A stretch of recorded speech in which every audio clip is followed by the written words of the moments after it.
Good afternoon. Good afternoon, Chris. So happy to be here with you today.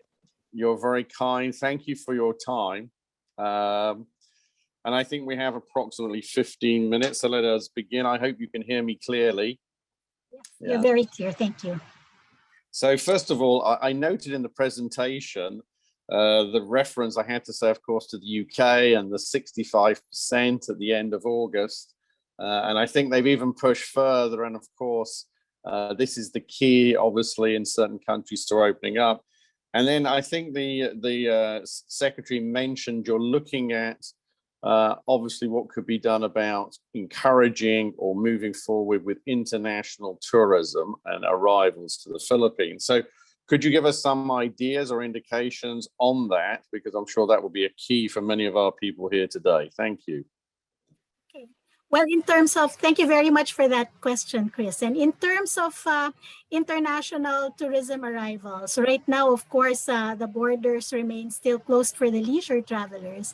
But we're already preparing for entry, especially of what we call fully vaccinated individuals, right? So right now, there is actually a special working group in the interagency task force that is looking into particular green lanes that we can open up for vaccinated travelers in the future. And we're looking especially for those that deal with tourism stakeholders, possibly coming up with green lanes for tourism groups that will go straight from certain markets into specific destinations of the country. And we're looking at also offering protocols that will be a bit more relaxed compared to the protocols that we have now. But these will also have to go through IATF approval in the future. Thank you very much. And I'm assuming when you talk about protocols, you're talking about the quarantining and obviously the number of days, correct? Just a final question on this, because I know you're hosting also the International Tourism Council. I think that was mentioned in the video as well. Are you exchanging ideas across the world? Because obviously the world is reaching to this challenge and obviously is reacting, and obviously it depends on vaccination. For example, in Europe, I think now people are traveling with the vaccination certificate. So I just like to understand, are you getting ideas, and is there a lot of obviously inputs across the world on how we can open up together? Most definitely we are. We are in close coordination, of course, with our partners in the World Travel and Tourism Council. And so, and we also have what we call our international offices in the Department of Tourism. We have about 12 foreign offices around the world.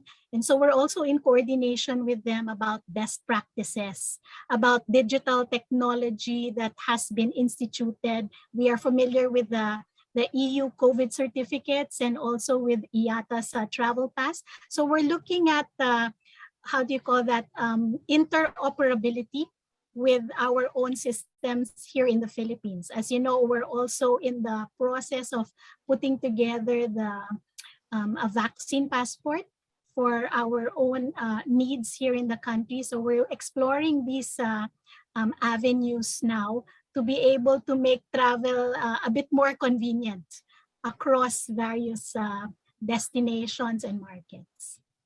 Well, that's very good to hear. Just coming specifically to the Philippines again and the focus, obviously here we are in September, we're already in the bear month, so obviously Christmas is not far away and the end of the year.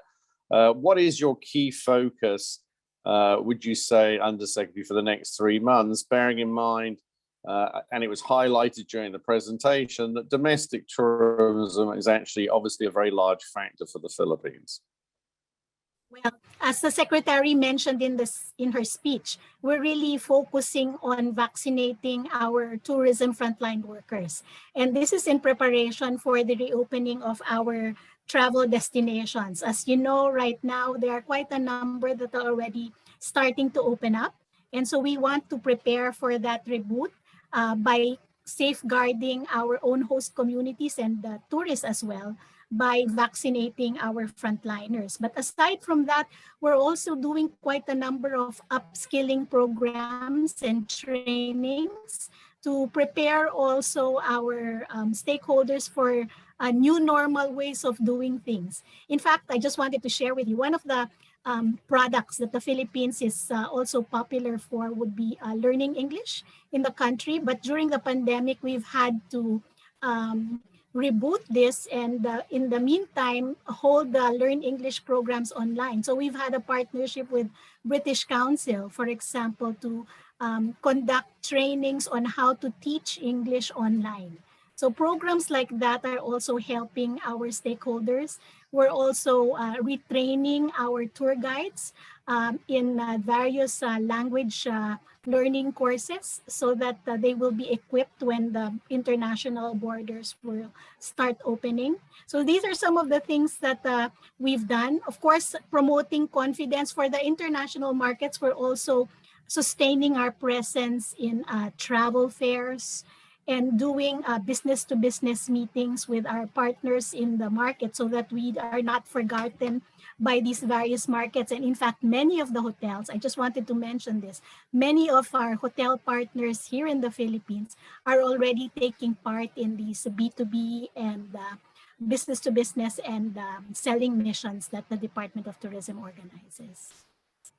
Okay. And how do you also see it with the region, actually, Undersecretary, in the sense that obviously there's also regional travel, right? And I think there was a discussion at one time to get to have travel corridors between certain countries. Is that still a possibility? I'm talking within Asia. Yes, it's actually a possibility right now. In fact, I mentioned earlier the green lanes for special purposes. And this is these are the travel corridors that you speak of. So we're looking, for example, at countries like perhaps Korea, that's in the region, or maybe even Taiwan or Japan, looking at possibilities for maybe specialized charters that will bring various tour groups straight into destinations that are already prepared to welcome the tourists eventually, and looking at specialized protocols for these groups coming in. You said you're hosting the International Council, right? When is that taking place? Well, originally, actually, it's been moved several days, but we're looking now at the first quarter of 2022, because we would like to make sure that, you know, the international borders are a bit more easy to navigate, so that we get to have more people coming in, because we're expecting about 650 delegates who will be coming in on ground, and about 30,000 more who will be participating in the digital platform. So this is going to be a face-to-face, not a Zoom or virtual. Well, it will be a hybrid event. So there will be both face-to-face and virtual participants. And in your own, I mean, I know this is all based upon other developments, and obviously you've got to work with other government departments, but within the Department of Tourism, what would you be ideal date for tourism to resume internationally, to see people coming back in? What would your wish be? Well, of course, our basis, we do have what we call a reformulated National Tourism Development Plan. And in that plan, it also identifies possible scenarios moving forward in terms of the rebooting of international travel and tourism. And of course, we anchor this on scenarios also done by the United Nations World Tourism Organization, the WTTC, and the PATA. And we're looking at maybe a recovery period of between 2.5 to 4 years, because this is also what the international landscape looks like based on these scenarios by these bodies. Okay, we want to get to the hotel partners and their discussions, because obviously that's key. I just have one more question coming up. And that's, how do you see the support you can give in the short term? Obviously stay vacations, but that's also driven by what is the current classification, obviously specifically under Metro Manila or NCR Plus. So what do you do for the hotels? Because obviously, you know, hotels is not just their business. As Rick mentioned in his, there's jobs that are linked to all the businesses in tourism, whether it's restaurants, whether it's hotels. transportation, et cetera, et cetera. So I just like to understand what support you're also giving to these hotels, and I guess what interaction you're having to try and make sure that we can keep business opening as safely as possible within the protocols. Well, on the side of the Department of Tourism, of course, we've also been coordinating very closely with our hotel partners in the preparation of the updated health and safety protocols for our accommodation establishments. So this is one way for us to ensure, of course, that we are able to open up and operate in a safe manner. Mentioned earlier also is what we call our alignment with the WTTC Safe Travel Stamps program.